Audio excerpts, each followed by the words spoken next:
Lecture du livre Patriarches et prophètes d'Ellen White. Chapitre 43. La mort de Moïse. Dans tout ce que fait Dieu pour son peuple, l'amour et la miséricorde marchent de pair avec la justice la plus impartiale. On en voit des preuves nombreuses dans l'histoire des Hébreux. Son amour à leur égard s'exprime par cette image touchante. Pareil à l'aigle qui excite sa couvée et vole autour de ses petits, qui déploie ses ailes pour les prendre avec lui et les porter sur ses plumes, ainsi l'Éternel seul a conduit son peuple. Néanmoins, avec quelle prompte sévérité les péchés d'Israël n'étaient-ils pas châtiés? De même, Dieu a manifesté son amour infini pour une race perdue dans le don de son Fils unique. Par une foule d'actes de bonté et de compassion, Jésus a révélé aux hommes le caractère miséricordieux de son Père. Cependant, c'est lui-même qui a dit « Avant que le ciel et la terre aient passé, il ne disparaîtra pas de la loi un seul iota, ni un seul trait de lettre, jusqu'à ce que tout soit accompli. » Au jour du jugement, la voix qui adresse aujourd'hui aux pécheurs des appels si tendres et si pressants, qui l'invitent à trouver en Jésus le pardon et la grâce, dira à ceux qui auront rejeté sa miséricorde, « Retirez-vous de moi, maudits. » Dans toute la Bible, Dieu nous apparaît non seulement comme un Père aimant, mais aussi comme un juste juge. Tout en prenant plaisir à manifester sa miséricorde, à pardonner l'iniquité, la révolte et le péché, il ne tient pas le coupable pour innocent. Celui qui domine les peuples avait déclaré que Moïse ne conduirait pas Israël dans la terre promise, et le prophète, par ses ardentes prières, ne put obtenir le rappel de cette sentence. Tout en acceptant de mourir, celui-ci, fidèle à sa tâche, s'occupa activement à préparer son peuple à entrer dans son héritage. Sur ces entrefaites, Moïse et Josué furent invités à se rendre au tabernacle, où était venue se placer la colonne de nuée. Au cours d'une cérémonie solennelle, le peuple fut remis aux soins de Josué. L'œuvre de Moïse était terminée. S'oubliant lui-même, comme toujours, il adresse alors à son successeur, au nom de l'Éternel et en présence de l'Assemblée, cette parole d'encouragement. « Sois fort et prends courage, car c'est toi qui introduiras les enfants d'Israël dans le pays que j'ai promis par serment de leur donner, et moi je serai avec toi. » Puis, se tournant vers les anciens et les chefs du peuple, il les supplie d'obéir fidèlement aux instructions qu'il leur a communiquées de la part de Dieu. Plus vivement que jamais, en regardant ce noble vieillard qui va bientôt lui être enlevé, Israël se rappelle sa tendresse paternelle, ses sages conseils, ses infatigables travaux. Quand ses péchés avaient mérité les jugements divins, que de fois ses prières l'en ont préservé. À sa douleur s'ajoute la pensée amère que c'est par sa faute que Moïse a péché et qu'il doit mourir. À sa douleur s'ajoute la pensée amère que c'est par sa faute que Moïse a péché et qu'il doit mourir. La disparition de son chef bien-aimé allait constituer pour Israël une censure infiniment plus douloureuse que toutes celles qui auraient pu lui être infligées du vivant du prophète. Dieu voulait par là l'amener à prendre la résolution de ne pas rendre la tâche de Josué aussi pénible que l'avait été celle de Moïse. Encore aujourd'hui, Dieu nous parle par ses bienfaits, mais quand ceux-ci ne sont pas appréciés, il nous les retire pour nous amener à reconnaître nos torts et à revenir à lui de tout notre cœur. Le même jour, Moïse recevait cet ordre, « Monte sur cette montagne, sur le mont Nebo, puis tu contempleras le pays de Canaan que je donne en possession aux enfants d'Israël. Tu mourras sur la montagne où tu vas monter, et tu seras recueilli auprès de ton peuple. » Le patriarche fut souvent appelé à s'éloigner du camp pour communiquer avec Dieu. Cette fois-ci, il avait devant lui un voyage bien mystérieux. Il allait remettre sa vie entre les mains de son Créateur. Cette mort solitaire, où aucun ami ne serait admis à entourer ses derniers moments, lui paraissait bien lugubre. Mais ce qui était pour lui plus douloureux encore, c'était de se séparer du peuple qu'il aimait et avec lequel il avait si longtemps confondu ses intérêts et sa vie. Mais le prophète avait appris à se confier en Dieu, et, inébranlable dans sa foi, il se remettait, lui et son peuple, entre les mains de la miséricorde divine. Une dernière fois, Moïse paraît dans l'assemblée d'Israël. Une fois de plus, l'Esprit de Dieu anime le grand vieillard et lui inspire, en paroles touchantes et sublimes, des bénédictions à l'adresse de chaque tribu, puis une autre pour le peuple entier. Voici ses ultimes paroles. Nul, ô Israël, n'est semblable au Dieu qui vient à ton secours environné de majesté, porté sur les cieux et sur les nues. Le Dieu de tous les siècles est ton surasile. Ses bras éternels te soutiennent. Il a chassé devant toi l'ennemi, et il t'a dit « Extermine ». Israël est en sécurité dans sa demeure.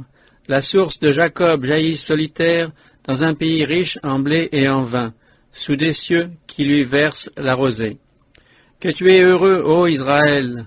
Qui est comme toi un peuple sauvé par l'Éternel, ton bouclier protecteur, l'épée qui te donne la victoire? Tes ennemis s'humilieront devant toi, et toi, tu fouleras de tes pieds leurs lieux élevés. Moïse se retire alors de l'assemblée, puis, seul et silencieux, il commence à gravir les flancs du mont Nebo, au sommet du Pisga.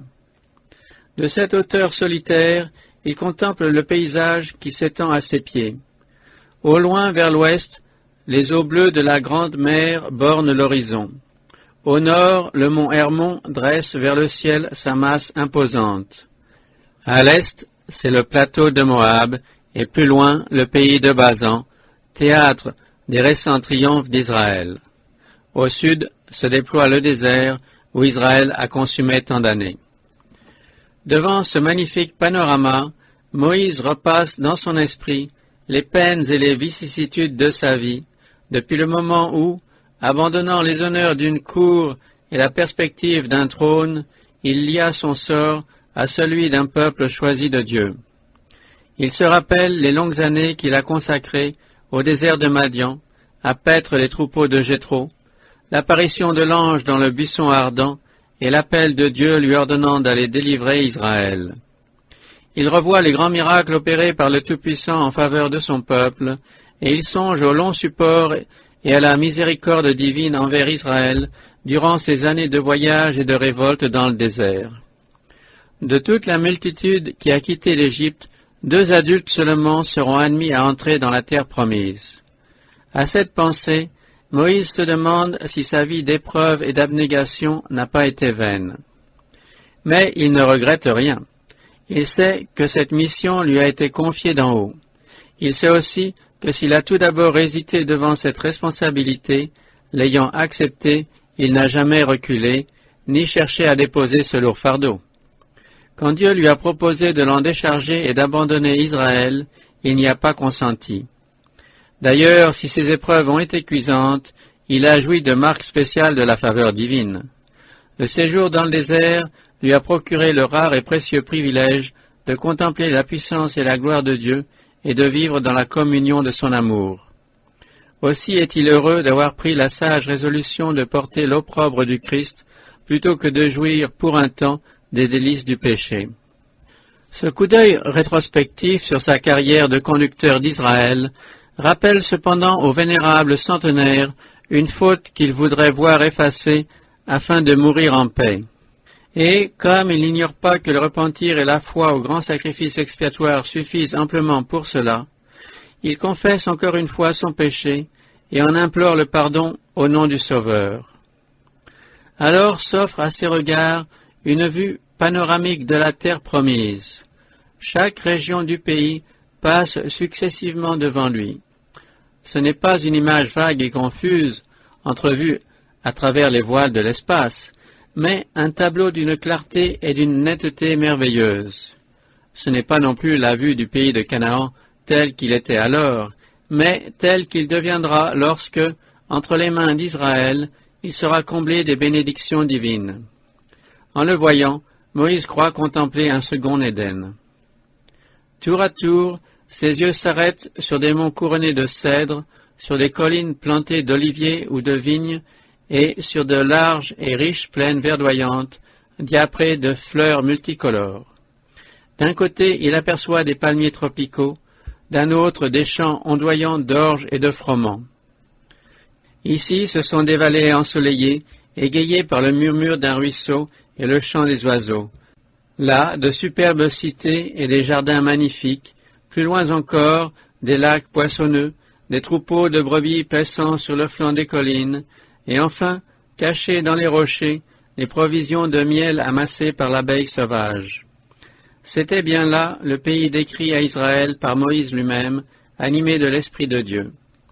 Son pays est béni par l'Éternel, qui lui donne le plus précieux don du ciel, la rosée, et les sources de l'abîme aux eaux profondes, les plus précieux produits du sol, les meilleures productions des montagnes antiques, les dons les plus exquis des collines éternelles, les dons les plus délicieux de la terre, et tous les trésors qu'elle contient. Dieu montre aussi à Moïse le peuple élu établi en Canaan, chaque tribu dans son propre territoire, mais aussi son histoire après son établissement, longue et lugubre succession d'apostasies et de châtiments. Le prophète voit Israël dispersé parmi les nations païennes et privé de la gloire de Dieu. Ses belles cités réduites en cendres et ses populations emmenées captives chez les peuples étrangers, puis réintégrées dans le pays de leur père et finalement soumises au joug des Romains. En outre, le prophète est admis à contempler, dans un lointain futur, le premier avènement du Sauveur. Il voit le divin enfant dans la crèche de Bethléem, il entend les cantiques de louange de l'armée angélique, souhaitant la paix à la terre, et aperçoit l'étoile conduisant les mages d'Orient vers l'humble berceau du Sauveur. Ici, l'esprit de Moïse s'illumine soudain au souvenir de la parole prophétique. Un astre sort de Jacob, un sceptre s'élève d'Israël. Puis, il suit pas à pas l'humble existence de Jésus de Nazareth, ses guérisons, son ministère de compassion et d'amour, sa rejection par les Juifs orgueilleux et incrédules. Il entend stupéfait la jactance avec laquelle il porte aux nus la loi de Dieu, tout en méprisant et en rejetant celui qui l'a révélé aux hommes. Sur le mont des Oliviers, il contemple Jésus, le visage baigné de larmes, disant adieu à sa ville bien-aimée, à ce peuple béni du ciel, au milieu duquel lui, Moïse, a lutté, prié, souffert, et pour lequel il aurait consenti à voir son nom effacé du livre de vie. Il entend le Sauveur prononcer cette parole douloureuse et terrible, « Voici que vous serez abandonnés à vous-même dans votre demeure. » Alors, brisé d'émotion, le vieillard joint ses larmes à la douleur du Fils de Dieu.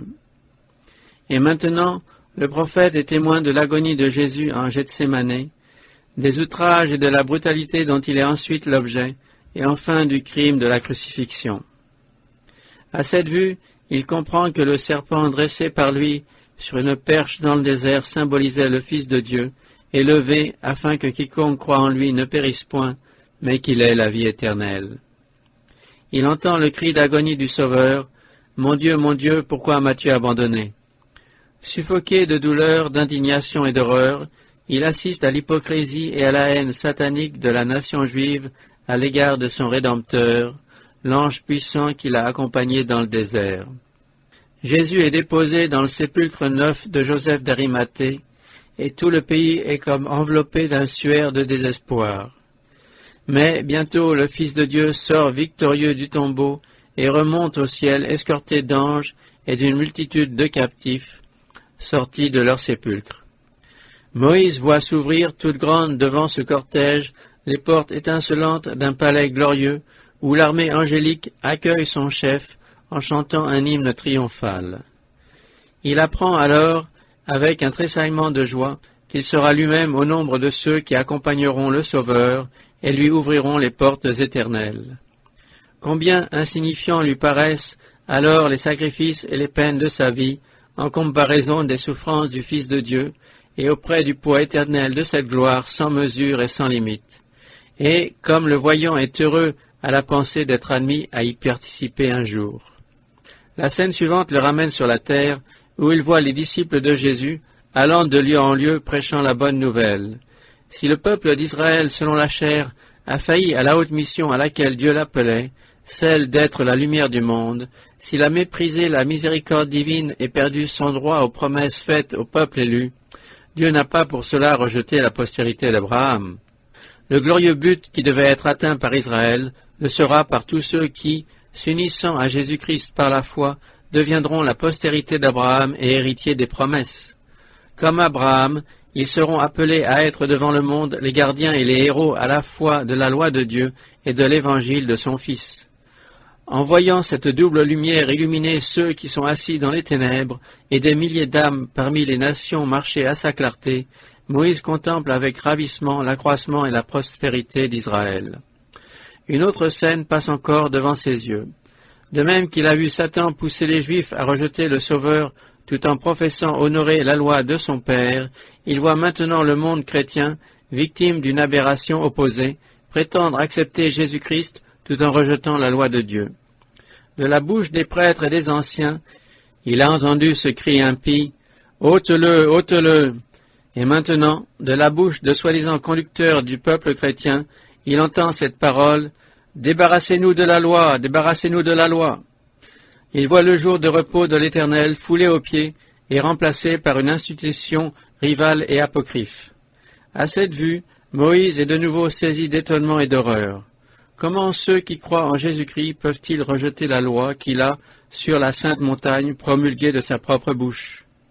Comment des gens qui craignent Dieu peuvent-ils repousser et renier la loi qui est le fondement de son gouvernement dans le ciel et sur la terre?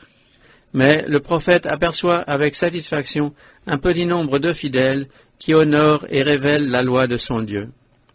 Puis Moïse assiste à un dernier assaut des puissances de ce monde contre ceux qui gardent la loi de Dieu. Ils sont condamnés à mort. Mais l'heure de la colère sonne, et Dieu se lève pour punir les habitants de la terre de leurs iniquités, tout en protégeant ceux qui ont honoré son nom. Il entend ensuite le Seigneur adresser des paroles de paix à ceux qui ont honoré sa loi. Les cieux et la terre tremblent au bruit de sa voix, et l'univers salue le second et glorieux avènement de Jésus-Christ.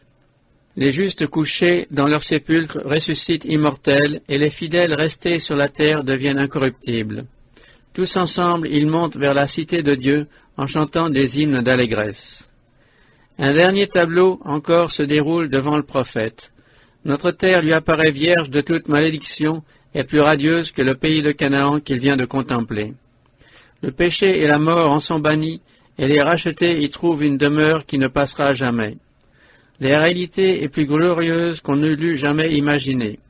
Le peuple élu prend enfin possession de son héritage éternel.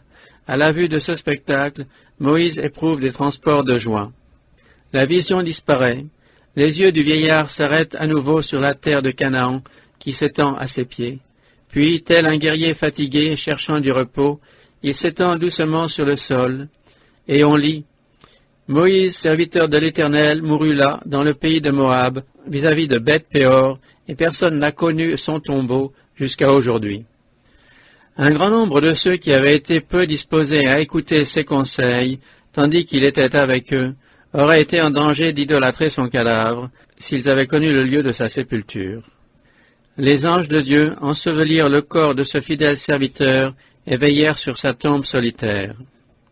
Il n'a plus paru en Israël de prophète semblable à Moïse, que l'Éternel connaissait face à face. Nul ne l'a égalé, soit pour tous les signes et les miracles que l'Éternel l'envoya faire, soit pour toutes les œuvres grandes et terribles que Moïse accomplit de sa main puissante à la vue de tout Israël. Si la vie de Moïse avait été exempte du péché commis à Kadès, lorsque l'eau sortit du rocher et qui ne donna pas gloire à Dieu, il serait entré dans la terre promise, et de là il eût été transporté au ciel sans passer par la mort. Il ne resta cependant pas longtemps dans le sépulcre. Le Fils de Dieu, accompagné des anges qui l'avaient inhumé, descendit du ciel et vint lui-même réveiller et délivrer de son tombeau le prophète endormi.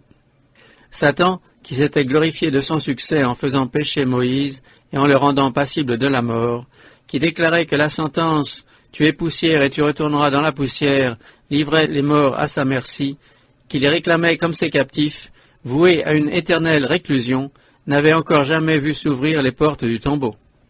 Aussi, quand il s'aperçut que le prince de la vie allait briser les barreaux de cette sombre prison, et qu'il le vit s'approcher du sépulcre de Moïse, accompagné d'une escorte d'anges étincelants, il accourut tout effaré pour défendre son empire. Entouré de ses mauvais anges, il se mit à protester hautement contre l'invasion d'un domaine qu'il réclamait comme le sien. Il déclara que le serviteur de Dieu était son prisonnier, puisqu'il avait transgressé la loi divine en s'attribuant la gloire qui appartient à l'Éternel. Moïse avait commis le péché même pour lequel lui, Lucifer, avait été chassé du ciel. Le grand rebelle réitéra ses accusations contre le gouvernement divin et se plaignit de l'injustice dont il était l'objet. Mais le Seigneur ne s'arrêta pas à parlementer avec lui. Il aurait pu lui reprocher l'œuvre néfaste et cruelle qu'il avait accomplie dans le ciel en entraînant un grand nombre d'anges dans la ruine. Il aurait pu lui citer ses mensonges en Éden qui firent tomber Adam et introduisirent la mort dans le monde. Il aurait pu lui rappeler que c'étaient les tentations dont il harcela le peuple d'Israël qui poussèrent celui-ci au murmure et à la révolte, et finalement lassèrent la patience du prophète. Mais Jésus, remettant ce litige à son Père, se contente de dire à Lucifer que le Seigneur te punisse, plutôt que d'entrer en discussion avec le tentateur. Il s'apprête à l'instant même à faire une première brèche dans la forteresse de son adversaire. Il ramène l'illustre mort à la vie. Cet acte donnait à Satan une preuve péremptoire de la suprématie du Fils de Dieu. Par là était assurée la résurrection des morts. La proie de Satan lui étant arrachée, il serait désormais certain que tous les justes sortiraient de la tombe. C'est le péché qui avait fait tomber Moïse au pouvoir de Satan. D'après ses propres mérites, il était captif légitime de la mort, et la vie éternelle dans laquelle il venait d'entrer était un don du Fils de Dieu. Revêtu d'un corps glorifié, Moïse accompagna son libérateur dans la cité céleste. Jusqu'à la crucifixion du Sauveur, qui fut la preuve suprême de la justice et de l'amour de Dieu, jamais ce double caractère de la divinité ne reçut une démonstration aussi éclatante que dans la vie de Moïse. Si Dieu a exclu son serviteur de la terre de Canaan, c'est pour nous donner une leçon que nous ne devons jamais oublier, à savoir qu'il exige de nous une stricte obéissance et que l'homme doit prendre garde à ne pas s'attribuer la gloire qui revient au Seigneur. Mais il n'avait ni oublié ni abandonné son serviteur. Le Dieu du ciel connaissait ses souffrances. Il avait pris note de tous les actes de fidélité qui avaient caractérisé sa longue vie d'épreuves et de lutte. Au sommet du Pisga, il appela à Moïse un héritage infiniment plus glorieux que celui de la Canaan terrestre. En compagnie du prophète Élie, qui avait été enlevé au ciel sans mourir, Moïse fut plus tard témoin de la transfiguration de Jésus sur la haute montagne. Du sein de la lumière et de la gloire, ces deux immortels furent chargés d'apporter au Fils de Dieu un peu de réconfort. Et c'est ainsi que fut exaucée la prière de Moïse, faite des siècles auparavant. Placer ses pieds sur cette bonne montagne, au milieu de la terre que Dieu avait donnée à son peuple, et apporter un gage du bon plaisir de son Père à celui en qui se concentraient toutes les promesses faites à Israël. Tel est le dernier épisode que nous connaissons de l'histoire de cet homme si hautement honoré du ciel. Jésus avait lui-même déclaré à Israël que Moïse était un type du Messie. L'Éternel, ton Dieu, te suscitera un prophète comme moi, sorti de tes rangs parmi tes frères, vous l'écouterez. Avant de lui confier la charge de conduire les armées d'Israël vers la Canaan terrestre, Dieu l'avait fait passer par l'école de la souffrance et de la pauvreté. Mais le capitaine de l'Israël de Dieu en route vers la Canaan céleste n'a pas eu besoin de leçons humaines pour le préparer en vue de sa mission divine. Néanmoins, il dut être élevé à la perfection par les souffrances. En effet, comme il a souffert lui-même et qu'il a été tenté, il peut aussi secourir ceux qui sont tentés. Bien qu'il n'eût manifesté ni faiblesse ni imperfection humaine, notre Sauveur dut mourir pour nous obtenir l'accès à la terre promise. Quant à Moïse, il a été fidèle dans toute sa maison, comme un serviteur appelé à rendre témoignage de ce qui devait être annoncé plus tard. Mais Christ l'est comme un fils à la tête de sa maison, et sa maison c'est nous, pourvu que nous retenions fermement jusqu'à la fin la confiance et l'espérance dont nous nous glorifions.